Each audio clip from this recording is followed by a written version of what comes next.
Hello and welcome to FPL Mate, your best mate for fantasy Premier League content for the 2020-21 season. My name is Dan and today we're talking all about captains. Yeah, a little bit of a change plan, a little bit of change of schedule. Today I'm going to be doing my captains video for Game Week 6, just because we've got an early deadline tomorrow. We've got a Friday evening deadline if you like. So yeah, I had to push this video forward a little bit, and we're going to do something a little bit different tomorrow for a video instead, just because I wanted to make sure this information was out there, ready for you, give you more of a chance to digest the captain information, I guess, and make your decision the best you can. So yes, please do give a big thumbs up on this video if you do enjoy what you see today. It will be really, really helpful, and it helps push my videos out to, subscribers and perhaps new people as well. So it's really, really helpful. Just click that like button. So thank you so much for doing that, and do subscribe if this is the first time you are seeing my face today. Aiming for 50,000 subscribers by the end of the calendar year. Let's see if we can do it, guys. Let's see if we can do it. So let's crack on with my first captaincy choice, I guess. I've got 5 today, as usual. I'm going to go from 5th best to the best choice in my personal opinion. So let's roll through them now. Number 5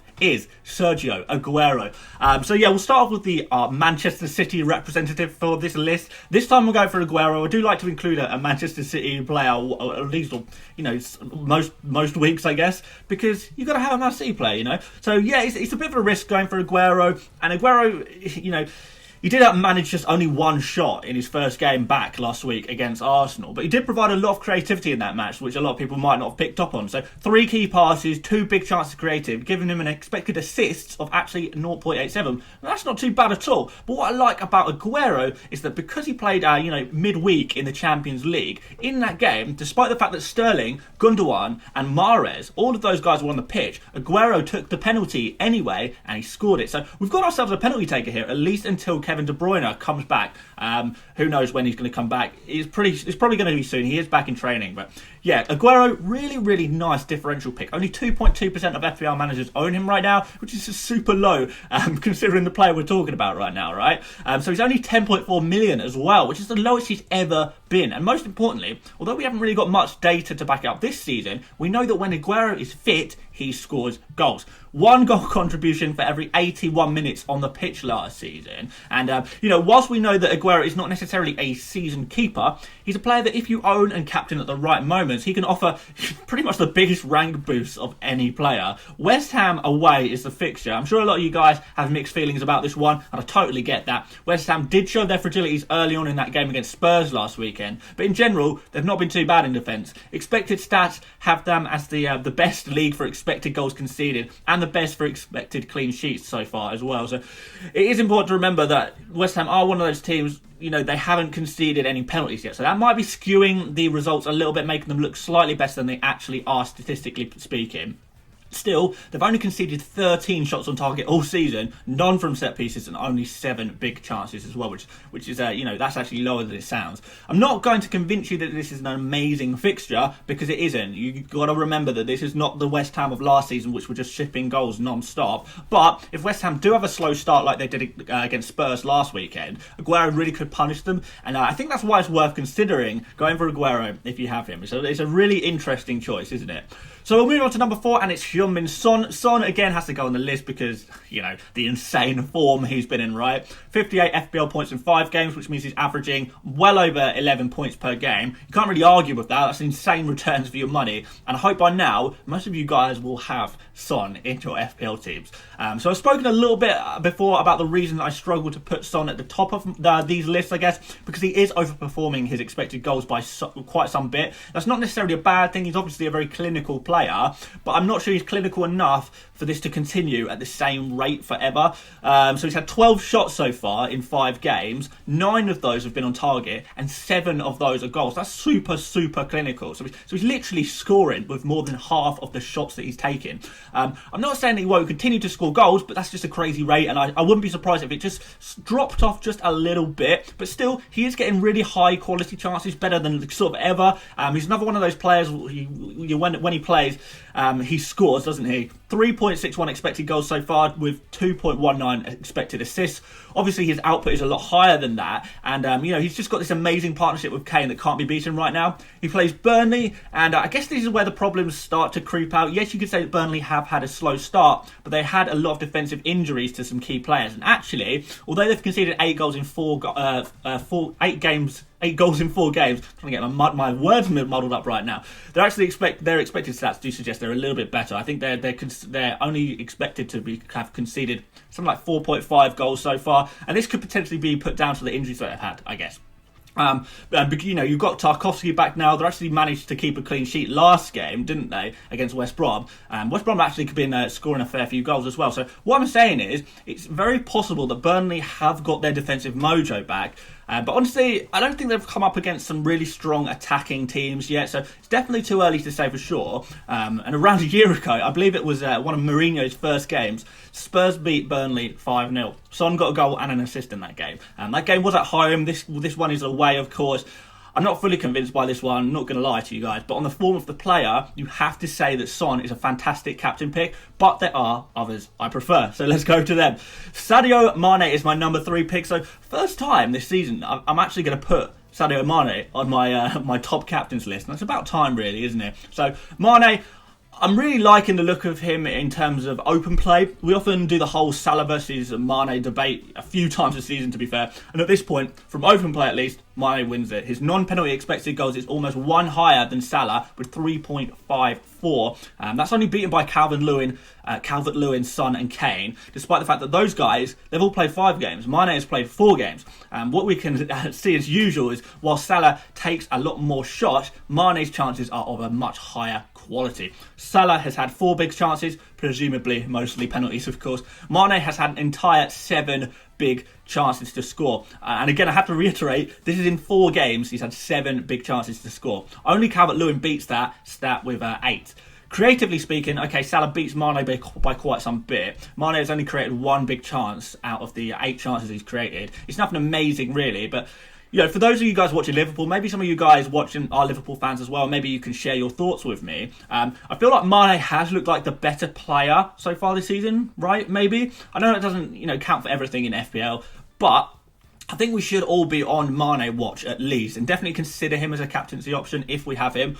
So for Sheffield United, the opponent is a home game, which is very nice indeed. Although Sheffield United aren't conceding a lot of goals, sort of 1 or 2 per game. They've not really faced a hard-hitting attack yet either. They don't really seem to be getting better each game either or anything like that. If they were starting to get better with each game, I might have a few concerns. But they've obviously got their defender Jack O'Connell out for the season now, which Chris Wilder actually said is more detrimental to Sheffield United than the Van Dijk injury is to Liverpool. So he's basically admitting his team is going to concede more goals. So yeah, I do like this Mane captaincy shout a lot.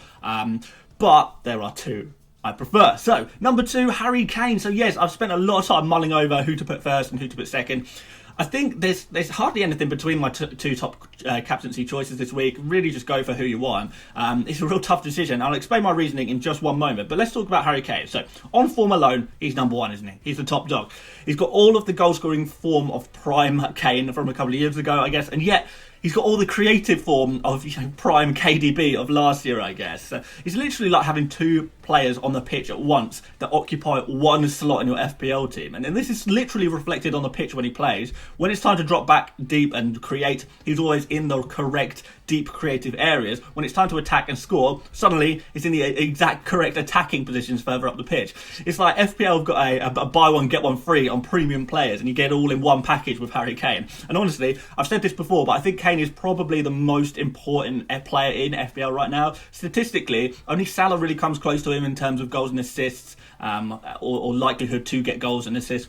So Kane is number 2 for expected goals with 4.44, number 5 for big chances with 6, joint with Salah number 1 for shots with 25, number 1 for shots on target with 13, number 4 for shots in the box with 16, number 1 for expected assists with 3.79, number 1 for big chances created with 7. So yeah, I'm not exaggerating at all really. He really is topping so many metrics right now, and that's what we really like about when we're picking our FPL teams, and of course picking our captains. Like I said, this is Burnley, who I am expecting to improve a little bit defensively, but I do think Spurs do have the firepower to score a few goals against Burnley. If a few goals are scored, Kane's going to be involved in most, if not all of them, isn't he? So he's got a really cracking record against Burnley as well. So overall, what a great captain pick, right? So, number 1 for game week 6 is Mo Salah. I think this is actually the first time I've put Mo Salah as number 1, I think. Usually Salah's the kind of safety option, safety captain that you can always rely on in any given game week. But this week, I was sort of between Kane and Salah, but I've actually ended up with Salah as my favourite captain pick, and he's also the one I'm going to go for this game week. That makes sense, right? And it's not really surprising. I think he will end up being the most popular pick this week, so maybe he's the boring pick of the bunch, maybe. But a lot of people say when Salah is playing at home against one of the teams outside the Big Six, you pick him as your captain no matter what. His record at home for Liverpool is just amazing, isn't it? And although the home/away thing doesn't seem to be as important with the lack of fans in the stadium, it is still a factor. We have spoken a little bit about Sheffield United already. Basically, their defence, statistically speaking, is quite good. But, you know, literally one of the best, but they don't seem to be improving. It is sort of slipping a little bit. They've got an injury to Jack O'Connell, which is hugely important to Sheffield United. And they've not really come up against a real hard-hitting attack yet, which Salah, Liverpool, and Mane, you know, all of these guys, that's going to provide that.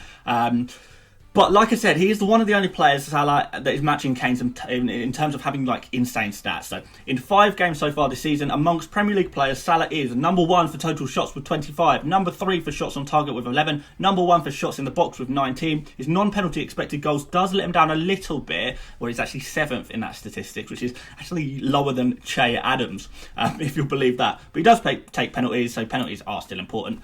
He's number 3 for total expected goals with 3.93. That's not bad at all. Creatively, so far, I think that's where he's really had the edge over Mane. He's second, matching James Rodriguez for key passes with 15, which is just crazy to think that. He's actually 3rd best for big chances created as well with 4.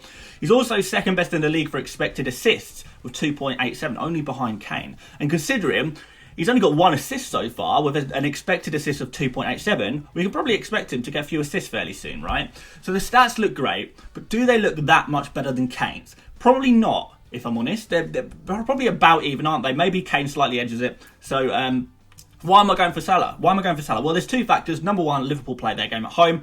Spurs play that game away. That's one of the deciding factors you can use when you're trying to pick a captain. And number 2, in FPL, midfielders get more points. So if Salah and Kane get a goal each, or a goal and an assist each, Salah comes up with 1 more point, doesn't he? Excluding bonus points, of course, because the extra point you get for a goal if you're a midfielder. Also, if Liverpool keep a clean sheet and Spurs keep a clean sheet, which Liverpool probably will, by the way, keep a clean sheet, Salah again, he gets that extra point over Kane. Double that extra point, you're getting 2 points for that action alone. So even if they're totally even, Salah will always get more points for the exact same output. And if it wasn't for that, I'd probably be going for Kane right now. So that's been the deciding factor in the end for me, and that's why I will be captaining Mohamed Salah in game week 6. Of course, you don't have to do the same. Maybe there's someone else you prefer. I'm quite interested into who you guys are actually going for captain this week. So do leave a comment telling me who you are going for your game week 6 captain, and maybe a line why as well, because I'd be quite interested to know kind of your guys' thought process as well. But thank you so much for watching. Please do give a big thumbs up, or just a regular little like if you prefer. I prefer a big thumbs up on this video if you did enjoy what you saw today, if you found it helpful in any way. Please do subscribe if you're new around here. Let's see how close we can get to 50,000 subscribers. And until then, I will see you on tomorrow's video, which is a little bit of a surprise video. You guys on Twitter, or you follow me on Twitter, will know all about tomorrow's video. Reordered things a little bit. But yeah, if you want to follow me on Twitter at FPL Mate, other links in the description to my Instagram, Patreon, and my mini league if you want to join that, all in the description. Go check that out. But thank you so much for watching. I will see you on tomorrow's video, and I'll see you later, mates. Bye-bye.